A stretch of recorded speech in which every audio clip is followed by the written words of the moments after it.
મિત્રો, ચાંપાનેર પાવાગઢ એક એવી જગ્યા છે જ્યાં ઇતિહાસ અને વિરાસત આજે પણ જીવંત છે. મિત્રો, જ્યારે ચાંપાનેર પાવાગઢના ઇતિહાસની વાત આવે ત્યારે રાજા જયસિંહ ચૌહાણ એટલે કે પતઈ રાવળ વિશે બધા જ લોકો જાણતા હોય છે, પરંતુ તેની પહેલાંનો ઇતિહાસ ખૂબ જ ઓછા લોકો જાણતા હોય છે, જેમાં પતઈ રાજાના પૂર્વજો કોણ હતા અને કેવી રીતે પાવાગઢમાં આવીને વસ્યા. જેથી આજના વિડીયોમાં આપણે પાવાગઢમાં ખીજી ચૌહાણ વંશના આગમનનો ઇતિહાસ જાણીશું. નમસ્કાર મિત્રો, તો સ્વાગત છે એક નવા વિડીયોમાં. સો ફ્રેન્ડ્સ, હું છું ધર્મેશ અને ધર્મેશ પટેલ યુટ્યુબ ચેનલમાં તમારું સ્વાગત છે. સો ફ્રેન્ડ્સ, આજના વિડીયોમાં આપણે ચાંપાનેર પાવાગઢનો 12મી સદીનો ઇતિહાસ જાણીશું, જેમાં આપણે ખીજી ચૌહાણ રાજવંશના આગમનનો ઇતિહાસ વિશે વાત કરીશું. સો વિડીયોમાં છેલ્લે સુધી બન્યા રહો. તો ચાલો વિડીયોને શરૂ કરીએ.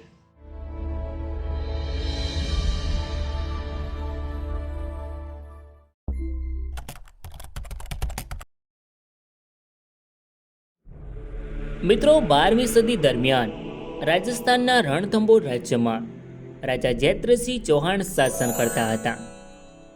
રાજા જૈત્રસિંહ ચૌહાણના ત્રીજા પુત્ર હમીરદેવ ચૌહાણ બાળપણથી ચતુર અને નીડર હતા. રાવ હમીરદેવ ચૌહાણનો જન્મ 7 જુલાઈ 1272ના રોજ અરવલ્લી પર્વતમાળાઓની મધ્યમાં આવેલા રણથંભોર કિલ્લામાં થયો હતો. હમીરદેવ એટલા બહાદુર હતા કે તે તલવારના એક જ ફટકાથી દુશ્મનને પાછો પાડી દેતા હતા. તેઓ યુદ્ધ વિદ્યામાં ખૂબ જ માહિર હતા, જેથી આ બહાદુરીથી પ્રભાવિત થઈને રાજા જૈત્રસિંહે તેમના જીવનકાળ દરમિયાન 16 ડિસેમ્બર 1282ના રોજ તેમનો રાજ્યાભિષેક કર્યો. મિત્રો, રાજા જૈત્રસિંહ ચૌહાણે 1250થી 1282 સુધી શાસન કર્યું હતું. ત્યારબાદ તેમના ત્રીજા પુત્ર રાવ હમીરદેવ ચૌહાણ 1282થી રણથંભોરની ગાદી પર આવે છે. મિત્રો, હમીરદેવ ચૌહાણ રણથંભોર રાજ્યના સિંહાસન સંભાળતાની સાથે જ તેણે પહેલા ભામસરના રાજા અર્જુનને હરાવ્યો. મિત્રો, રાવ હમીરદેવ ચૌહાણ માટે એવું કહેવાય છે કે સિંહ સુવાન સત્પુરુષ વચન, કદલી ફલાય એક બાર, તિરિયા તેલ હમીર હાથ, ચડાઈના દૂજી બાર. એટલે કે રાજા રાવ હમીરદેવ ચૌહાણ જે પણ નિર્ણય લેતા તો તેઓ ફક્ત એક જ વાર વિચારતા અને કાર્ય કરી નાખતા. મિત્રો, તેઓ 9 કોટી યજ્ઞ કરવા માંગતા હતા, પરંતુ તેના માટે તેમના રાજ્યનો વિસ્તાર ખૂબ જ મોટો હોવો જોઈએ, તો જ રાજા આ યજ્ઞ કરી શકે. જેથી રાજા હમીરદેવ ચૌહાણ રાજ્ય સંભાળતા જ રણથંભોર રાજ્યનો વિસ્તાર વધારવા લાગ્યા, જેમાં પ્રથમ તેમણે ભામસરના રાજા અર્જુનને હરાવ્યો અને ત્યાર પછી દક્ષિણમાં મેવાડના પરમાર શાસક રાજા ભોજને હરાવ્યો અને ત્યારબાદ આબુમાં જીત મેળવી. ત્યારબાદ ગુજરાતમાં વર્ધનપુરમાં, ત્યારબાદ પુષ્કર, શિવપુરી જે ગ્વાલિયરમાં સ્થિત છે, ત્યારબાદ બલબન જે કોટામાં અને શાકંભરી સુધી તેમણે યુદ્ધ કરીને વિજય મેળવ્યો. ત્યારબાદ રાજા રાવ હમીરદેવ ચૌહાણે આ વિશાળ યજ્ઞ કર્યો. મિત્રો, આ યજ્ઞ વિશ્વરૂપ નામના પંડિતે કરાવ્યો હતો. મિત્રો, તે સમયે સૌથી શક્તિશાળી શાસનમાં દિલ્હીમાં ખિલજી વંશનું ચાલતું હતું. તે સમયે દિલ્હીમાં જલાલુદ્દીન ખિલજીનું શાસન હતું. તેઓ હચમચી ગયા હતા કે એક નાનકડા રાજ્ય રણથંભોર આજે વિશાળ રાજ્ય બની ગયું છે.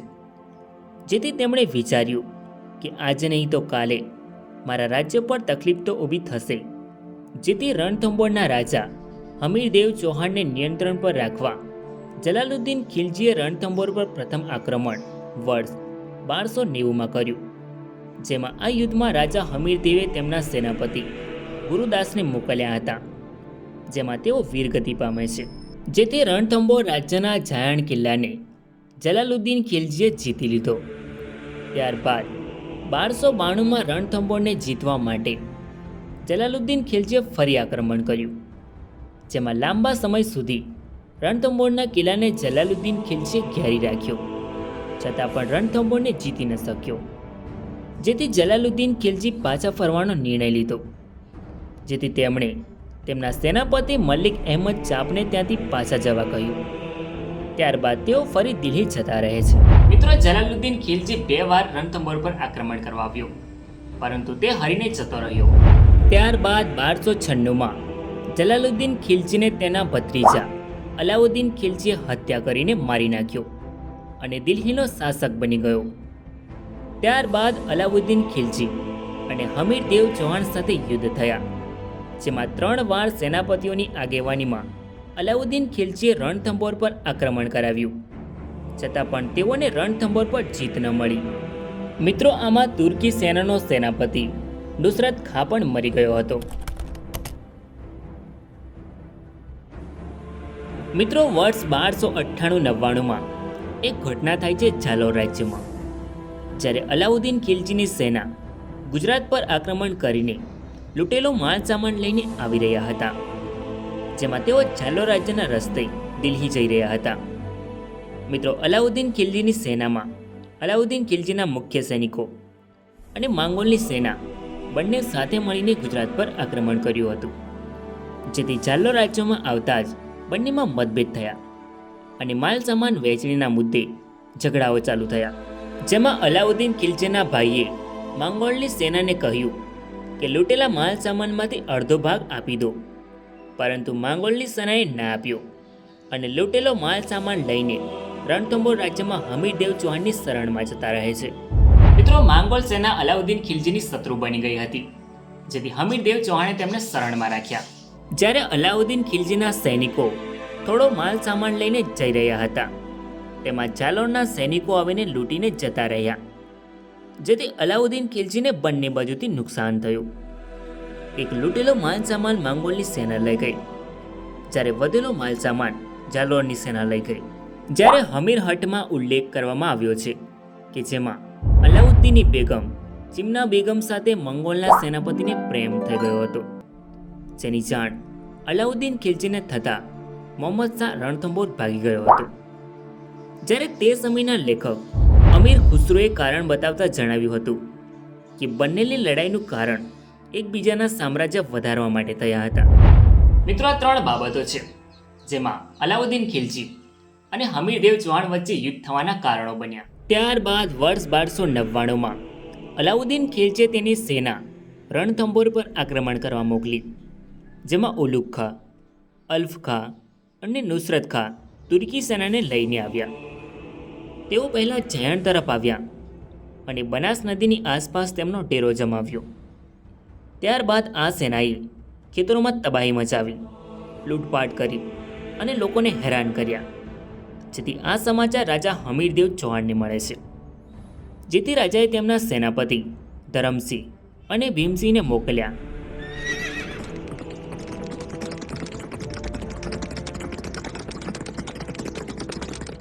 રાજા હમીરસિંહ ચૌહાણના 2 સેનાપતિઓ અલાઉદ્દીન ખિલજીની સેના સામે આક્રમણ કરવા જાય છે. ત્યારબાદ બંનેમાં જોરદાર યુદ્ધ થાય છે.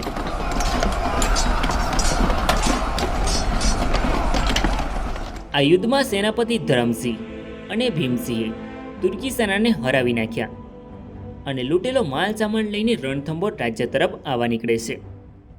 પરંતુ આવતી વખતે ધરમસિંહ વધારે આગળ નીકળી ગયો હતો, જ્યારે ભીમસિંહ પાછળ રહી ગયા હતા. મિત્રો, તુર્કી સેના વિખેરાયેલી હતી, જેથી ભીમસિંહ પર હુમલો કરીને ભીમસિંહને મોતને ઘાટ ઉતાર્યું. જ્યારે આ વાતની જાણ રાજા હમીરદેવ ચૌહાણને થાય છે, ત્યારે તેના મોતનો જવાબદાર ધરમસિંહને ગણાવ્યો અને સેનાપતિ પદેથી હટાવી ધરમસિંહના ભાઈ ભોજને સેનાપતિ પદ સોંપ્યું. પરંતુ ભોજને રણનીતિ અને યુદ્ધનીતિમાં વધારે જ્ઞાન ન હતું, જેથી ભોજને પદ પરથી હટાવી દીધો. જ્યારે ધરમસિંહે ફરી પદ પર નિમણૂક થવા આજીજી કરી, જેથી ફરી ધરમસિંહને સેનાપતિ બનાવી દેવામાં આવ્યો. મિત્રો, જેવો ધરમસિંહના ભાઈ ભોજને પદ પરથી હટાવ્યો એટલે ભોજને આ અપમાન સહન ન થયું, જેથી ભોજ ગયો અલાઉદ્દીન ખિલજી પાસે, જેથી અલાઉદ્દીન ખિલજીએ તેને જગરા નામની જાગીર આપી. હવે અલાઉદ્દીન ખિલજીને રણથંભોરમાં રણનીતિથી આક્રમણ કરવું સહેલું હતું, કારણ કે રણથંભોરની અંદરથી જાણનાર તેની પાસે હતો. જ્યારે તેના ભાઈ ધરમસિંહના મનમાં પણ રાજા હમીરદેવ ચૌહાણ માટે કંઈક અલગ વિચાર હતો. ત્યારબાદ અલાઉદ્દીન ખિલજીએ બીજી વાર તેની સેના મોકલી. જ્યારે આ વાતની જાણ રાજા હમીરદેવ ચૌહાણને થાય છે, જેથી ફરીવાર તેમના સેનાપતિને સામે આક્રમણ કરવા મોકલ્યા, જેમાં રાજા હમીરદેવના ભાઈ વિરમ, રણમલ, રતિપાલ અને તેમની શરણમાં રહેલા મંગોલ સેનાનાયક કેબ્રુ, ટીચર, વેચર અને અમરસાને પણ મોકલ્યા. બંને સેના આમને સામને હોય છે, જેમાં બંને સેનામાં જોરદાર યુદ્ધ થયું, જેમાં અલાઉદ્દીનની સેનાને જોરદાર ધોઈ નાખ્યા અને હરાવી નાખ્યા. જ્યારે આ વાતની જાણ અલાઉદ્દીન ખિલજીને થઈ તો ગુસ્સાને મારી ત્રીજી વાર તેની સેના રણથંભોર પર આક્રમણ કરવા મોકલી, જેમાં ઉલ્લુગ ખાં અને નુસરત ખાં આવે છે. આ વખતે અલાઉદ્દીને બંને રણનીતિથી કામ કરવા કહ્યું, જેમાં સંધિની વાત અને બીજી બાજુ યુદ્ધની તૈયારી પણ. ત્યારબાદ તુર્કી સેના રણથંભોર પહોંચી. જેવી તુર્કી સેના ત્યાં પહોંચી એટલે સંધિ કરવાની વાત કરી, જેમાં તેમણે કહ્યું કે તમારી શરણમાં આવેલા મંગોલને આપી દો. ત્યારે હમીરદેવ ચૌહાણે આ વાતને નકારી કાઢી અને કહ્યું, અમારી શરણમાં આવેલાને કેવી રીતે આપી દઉં? ત્યારે તુર્કી સેનાએ બીજી શરત કહી, જેમાં 4 હાથી, 4 લાખ મોહર અને તેમની છોકરીના લગ્ન કરાવી આપો. આ વાત સાંભળતા જ હમીરદેવ ચૌહાણે કહ્યું કે જેટલી તારા સુલતાને મોહર માંગી એટલી મારા તલવારથી ઘા કરીશ અલાઉદ્દીન ખિલજીને. મિત્રો, એક બાજુ સંધિની વાત કરી, જ્યારે બીજી બાજુ સુરંગ ખોદાવવાની ચાલુ કરી, જેથી કિલ્લાની નજીક જઈ શકાય. પરંતુ આ સુરંગની જાણ થતાં જ ચૌહાણોએ સુરંગમાં બળતા ગોળા નાખ્યા, જેમાં તુર્કી સેનાપતિ નુસરત ખાનનું મોત થાય છે. જેથી તુર્કી સેનામાં ભાગદોડ મચી ગઈ અને બધા જ પાછા ભાગી ગયા દિલ્હી. આ વાતની જાણ અલાઉદ્દીન ખિલજીને થઈ, જેથી 3 વાર હારી જવાના કારણે આ વખતે તેઓ પોતે આક્રમણ કરવાની તૈયારી કરે છે. તૈયારીની સાથે જ અલાઉદ્દીન ખિલજી મોટા સૈન્ય સાથે રણથંભોર જવા નીકળી જાય છે. મિત્રો, આ આક્રમણ ઈસવીસન 1301માં થાય છે. જ્યારે આ વાતની જાણ રાજા રાવ હમીરદેવ ચૌહાણને થાય છે, પરંતુ અલાઉદ્દીન ખિલજી તેની મોટી સેના સાથે રણ મેદાનમાં આવ્યો હતો, જેથી સામે સામે યુદ્ધ કરવું શક્ય ન હતું. જેથી રાજા રાવ હમીરદેવ ચૌહાણ તેમના કિલ્લામાં રહીને યુદ્ધ કરવાનું વિચાર્યું, જેથી અંદર રહેવા માટે બધી જ વ્યવસ્થા કરવા કહી, જેમાં ખાવા પીવાની વસ્તુઓ વગેરે ચીજવસ્તુઓ સ્ટોકમાં રખાવડાવી. ત્યારબાદ કિલ્લાનો દરવાજો બંધ કરી દીધો, જેથી અલાઉદ્દીન ખિલજી તેના સૈન્ય સાથે કિલ્લાને ઘેરી લે છે અને ઘેરીને યુદ્ધ ચાલુ કર્યું. અલાઉદ્દીન ખિલજીએ ઘણા લાંબા સમય સુધી કિલ્લાને ઘેરી રાખ્યો. અલાઉદ્દીન ખિલજીએ તેની પૂરી જાન લગાવી દીધી હતી કિલ્લાને જીતવા, પરંતુ એક બાજુ દિલ્હીમાં અલાઉદ્દીન વિરુદ્ધ વિદ્રોહ ચાલુ થઈ ગયો હતો, જેથી રણથંભોર માટે દિલ્હીનું શાસન ના જતું રહે તે માટે તેણે રણથંભોરને વહેલી તકે જીતવાનો નિર્ણય લીધો. જ્યારે દિલ્હીમાં પરિસ્થિતિ વધારે ખરાબ થતાં અલાઉદ્દીન રણથંભોરને જીત્યા વગર પાછા જવા તૈયાર થઈ જાય છે, પરંતુ જીત્યા વગર ગયા તો 3 વાર હાર અને આ વખતે પણ હારી ગયો તો તેની ઇજ્જતની પથારી ફરી જાય છે. જેથી તેને રણથંભોરને કોઈ પણ હિસાબે જીતીને જવું હતું. જેથી હમીરદેવ ચૌહાણને સંદેશો મોકલ્યો સંધિ કરવા માટે. જેથી પરિસ્થિતિ જોતા હમીરદેવે તેના સેનાપતિ રતિપાલને મોકલ્યો, જેથી રતિપાલ અલાઉદ્દીન પાસે જાય છે. અલાઉદ્દીન ખિલજીએ રતિપાલને તેનો સાથ આપવા કહ્યું અને બદલામાં રણથંભોરનો રાજા બનાવવાની ઓફર આપી, જેથી રતિપાલ માની લે છે. ત્યારબાદ રતિપાલ દ્વારા રણમાલને પણ તેમની બાજુમાં ભેળવી દીધો, જ્યારે સુજન શાહને પણ ઓફર આપીને તેમની બાજુ કરી દીધો. મિત્રોમાં થાય કેવું છે કે પેલા 3 જણે હમીરદેવ ચૌહાણને દગો કર્યો અને અલાઉદ્દીન ખિલજીની સેનામાં જઈને ભળી ગયા. જ્યારે એક બાજુ રણથંભોરમાં ખૂબ જ લાંબા સમયથી અલાઉદ્દીન ખિલજીએ કિલ્લાને ઘેરી રાખ્યો હતો, જેથી અંદર ખાવા પીવાની વસ્તુઓ આવી શકતી ન હતી અને જે ચીજવસ્તુઓ સ્ટોકમાં રાખી હતી તે પૂર્ણ થવાના આરે હતી, જેથી સૌથી મોટી મુશ્કેલી અહીં આવી. જ્યારે પેલા 3 દગાબાજે તેમની ઓળખાણથી અમુક મોરચાઓ પરથી કિલ્લાના સૈનિકોને હટાવી દીધા, જેથી ત્યાંથી અલાઉદ્દીન ખિલજીની સેનાએ પ્રવેશ કર્યો. ત્યારબાદ અલાઉદ્દીન ખિલજીનું આખું સૈન્ય કિલ્લામાં પ્રવેશી જાય છે. જ્યારે આ વાતની જાણ રાજમહેલમાં થાય છે, જેથી રાણીઓ અને મહિલાઓએ જોહાર કરી લીધો.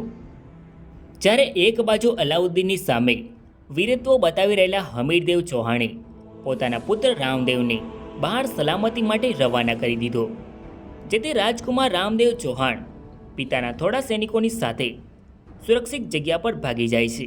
ત્યારબાદ રાજા રાવ હમીરદેવ ચૌહાણ અને અલાઉદ્દીન ખિલજી સામે જોરદાર યુદ્ધ થાય છે.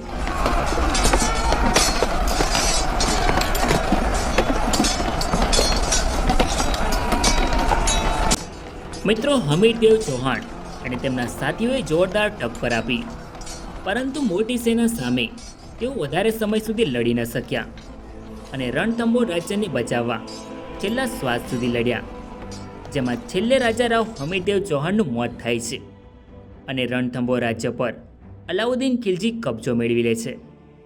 જ્યારે એક બાજુ રાજા રાવ હમીરદેવ ચૌહાણના પુત્ર ચૌહાણ રામદેવ તેના થોડા સૈનિકોની સાથે ગુજરાત તરફ જતા રહે છે.